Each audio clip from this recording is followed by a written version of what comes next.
മിശിഹായിൽ പ്രിയമുള്ള സഹോദരി സഹോദരന്മാരെ, പ്രിയമക്കളെ, ഈ പ്രഭാതത്തിൽ 1 സാമുവേൽ 12:23,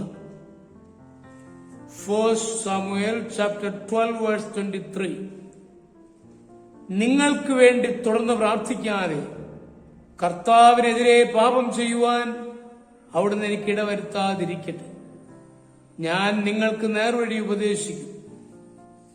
ഇസ്രായേൽ ജനത്തിനു വേണ്ടി പ്രാർത്ഥിക്കാതിരുന്നാൽ അത് ദൈവത്തോട് ചെയ്യുന്ന പാപമാണെന്ന് സാമുവേൽ വിശ്വസിക്കുന്നു.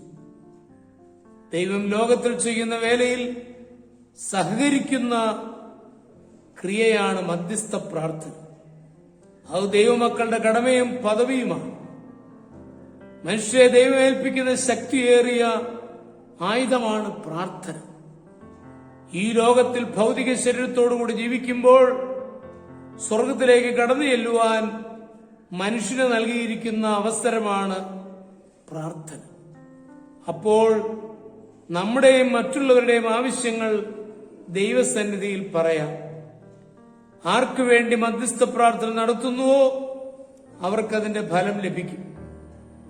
ആരോ ഒരാൾ ഇപ്രകാരം പറഞ്ഞു, ദൈവം നമുക്ക് തരുവാൻ ഒരുക്കിയിരിക്കുന്ന അനുഗ്രഹങ്ങൾ അല്പം ഉയരത്തിലാണ് വെച്ചിരിക്കുന്നത്. പ്രാർത്ഥനയിൽ ഉയർന്നാൽ എത്തിപ്പിടിക്കാവുന്ന ഉയരം മാത്രമേ ഉള്ളതാനും പ്രാർത്ഥനയിൽ ഉയരാതിരുന്നാൽ അവയെ പ്രാപിക്കുവാൻ സാധിക്കുകയില്ല. പ്രാർത്ഥനയാൽ ഒരുക്കപ്പെട്ട സ്ഥലത്ത് നമ്മുടെ അധ്വാനം ചെലവ് ചെയ്താൽ അത് ഫലവത്തായിരിക്കും.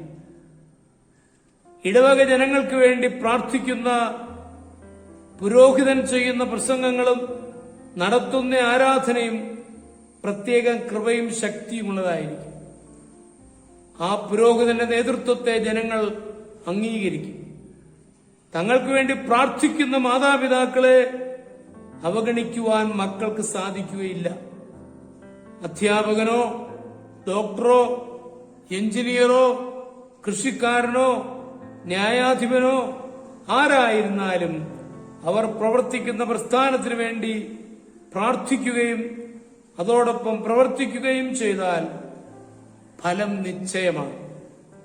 പ്രാർത്ഥനയാൽ ഒരുക്കിയ സ്ഥാനത്ത് പ്രവർത്തിച്ചാൽ ഫലം നിശ്ചയമാണ്. നമ്മൾ പ്രാർത്ഥിച്ചുകൊണ്ട് ഏതൊരു പരിശുദ്ധ വേലയ്ക്ക് ഇറങ്ങിയാലും അവിടെ ദൈവം ഫലം തരുന്നത് കാണാൻ സാധിച്ചിട്ടുണ്ട്.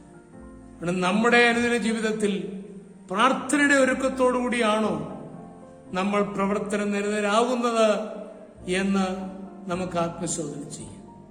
നമ്മുടെ കർത്താവ് ഈശോ മിശിഹായുടെ കൃപയും പിതാവായ ദൈവത്തിന്റെ സ്നേഹവും പരിശുദ്ധാത്മാവിന്റെ സഹവാസവും പരിശുദ്ധ അമ്മയുടെ മധ്യസ്ഥതയും നിങ്ങളെല്ലാവരോടും കൂടി ധാരാളമായിട്ടുണ്ടായിരിക്കും, എപ്പോഴും എപ്പോഴും എന്നേക്കും.